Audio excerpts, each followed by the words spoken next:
राधे राधे दोस्तों आप सभी का आपके अपने YouTube चैनल राधे कृष्णा में बहुत बहुत स्वागत है। दोस्तों आज इस वीडियो में हम कार्तिक महात्म के 13वें अध्याय की कथा का श्रवण करेंगे। तो आइए दोस्तों वीडियो को प्रारंभ करते हैं। इस प्रकार नारद जी से कथा सुनने के बाद राजा पृथु ने हाथ जोड़कर कहा कि हे महाराज, आप भगवान की पूजा का महात्म सुनाने की कृपा कीजिए। तब नारद जी बोले, हे राजा पृथु, जो मनोविनोद हंसी में भी भगवान का भजन करता है उसको परम पद प्राप्त होता है। जो श्रद्धा युक्त होकर भजन करता है उसके महात्म का वर्णन नहीं किया जा सकता। इस संबंध में मैं अति प्राचीन इतिहास सुनाता हूँ, ध्यानपूर्वक सुनो। नारद जी ने कहा, कलिंद पर्वत पर दीर्घपुर नामक नगर में सुबाहु नाम का अत्यंत धर्मात्मा राजा राज्य करता था। वह प्रजा का पुत्र के समान पालन करता था।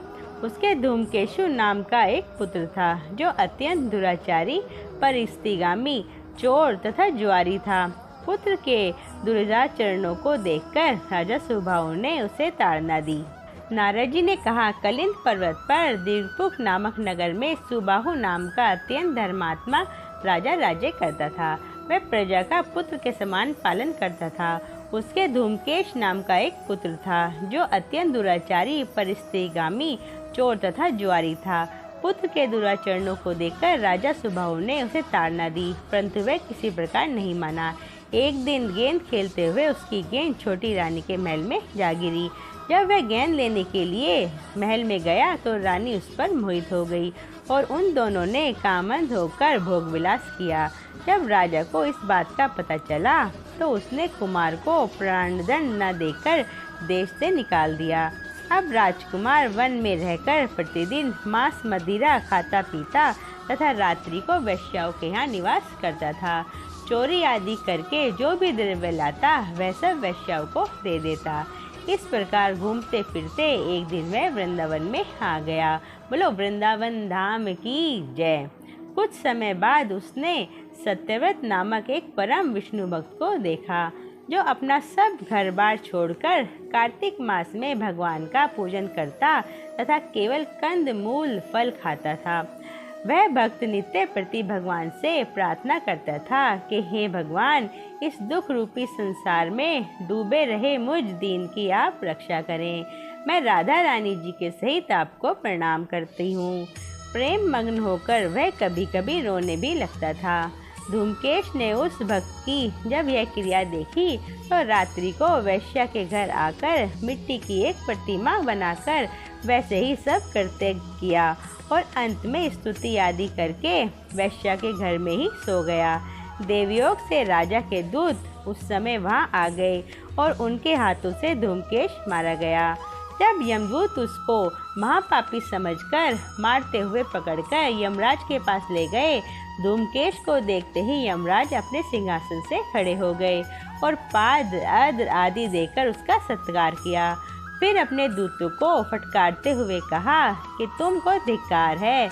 जब हमने यह आज्ञा दी हुई है कि विष्णु भक्तों को यहाँ पर मत लाओ, फिर तुम धूमकेश को यहाँ पर क्यों लाए हो? उसने कार्तिक मास का व्रत वृंदावन धाम में चाहे हास्य से ही किया, मगर फिर भी वह वैकुंठ में जाने का अधिकारी है।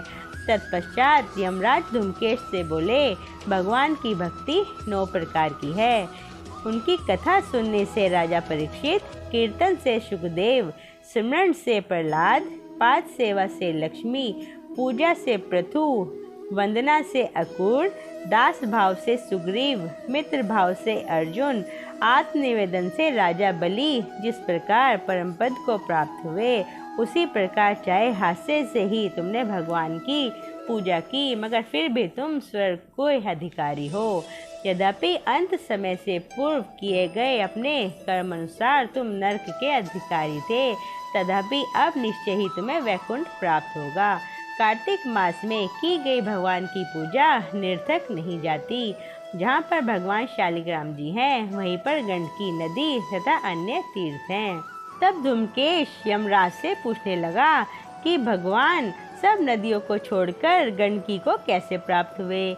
यमराज ने कहा, किसी समय देवशिरा नामक ऋषि सब लोगों की हित कामना से गंगा जी के तट पर तपस्या कर रहे थे। उनके इस घोर तप से भयभीत होकर इंद्र ने ऋषि की तपस्या भंग करने के लिए मंजुघोषा नामक एक अप्सरा को भेजा। मंजुघोषा उस रमणीक स्थान में क्रीड़ा करती हुई अपने रूप और यौवन का प्रदर्शन करके अनेक हाव भाव दिखलाने लगी। फिर उसी स्थिति में उसने मुनि के चरणों का स्पर्श किया तो उनके रोमांच खड़े हो गए। तत्पश्चात मुनि को अपने वशीभूत जानकर मंजुघोषा ने अपनी दोनों भुजाएं उनके गले में डाल दी। तब क्रोधित होकर मुनि ने श्राप दिया कि तुम मुझे संसार सागर में डालने का पाप किया है, इसलिए तुम नदी हो जाओ। तब मंजुघोषा ने प्रार्थना करते हुए मुनि से कहा, हे मुने, मैं श्राप योग्य नहीं हूँ, आप मुझे क्षमा करें।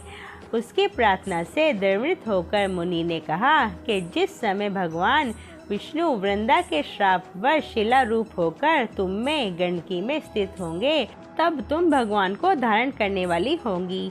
इस प्रकार मेरे द्वारा दिया गया यह श्राप तुम्हारे लिए वरदान से भी अधिक श्रेष्ठ सिद्ध होगा। यमराज कहने लगे, हे राजकुमार, अब तुम विष्णु लोक को जाओ। तब धूमकेश सुंदर विमान में बैठकर वैकुंठ लोक को चला गया। इति श्री 13वां अध्याय संपूर्ण। दोस्तों, अगर आपको मेरी ये वीडियो पसंद आई हो तो प्लीज़ चैनल को like, share and subscribe. Radhe Radhe दोस्तों।